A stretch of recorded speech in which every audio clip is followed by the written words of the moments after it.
Joining me now live from Los Angeles to discuss this is Peter Mathews, Professor of Political Science at Cypress College. Peter, good morning. Thank you so much for joining us. Let's start by talking about Joe Biden's speech overnight. How much impact would this have had? It's had a tremendous impact. It was very forcefully put forth, very clearly put forth, and it was very pointed to put blame on the former president for instigating these events that occurred on January 6th last year. And we have a divided America, to say the very least. President Carter said we're standing on the brink of a widening abyss, and the abyss has been separating America in two parts: an America of the Enlightenment, those who believe in inclusivity, in liberty, in freedom for immigrants to come here and settle in America to make a great country, and those who believe in nativism, that only those who came here first belong here and should rule the country, and they're afraid of being replaced by minorities. This is a very divided America, and Biden pinpointed exactly where the division comes from and how we have to actually overcome this to keep the country together. In the 12 months since the January 6th attack, has Joe Biden and the Democrats united the American public in condemnation of those events? They've united the majority of the American public, but a significant minority, about 21 million Americans, actually believe that violence should be used to restore President Trump to office, and they believe that Joe Biden stole the election. That's 21 million doubters who believe completely different than the rest of the American people, and they're a very dangerous segment that could create havoc with the country. So he's trying to unite the country. We've still got a long ways to go, and we got to look at the truth. And he also quoted the Bible this morning, President Biden. He said, "Know ye the truth, and the truth shall set you free." And he goes on to describe the truth that occurred that day and subsequently for a year.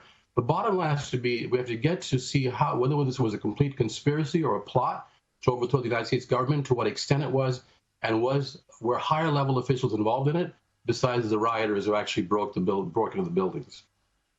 Donald Trump had said that he would be making a speech on this anniversary, but recently pulled out.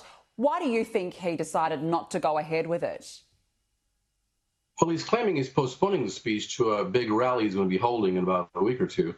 But I'm not sure what the motive really was. But I think I have an idea that he was concerned that there would be a lot of negative reaction on the majority of the American people to his press conference and his speech, in which he would put forth his unpopular point of view that this country's election was stolen, which it wasn't. All the evidence, all the court cases that he appealed in the courts, 30-something decisions were decided by judges, some of whom were appointed by him, that his claims of election fraud were basically fraudulent, so to speak, and they ruled against him. So he's afraid that perhaps there would be too much of a reaction against it at this time, and instead he wants to have it at one of his own rallies where people will be more conducive to his point of view.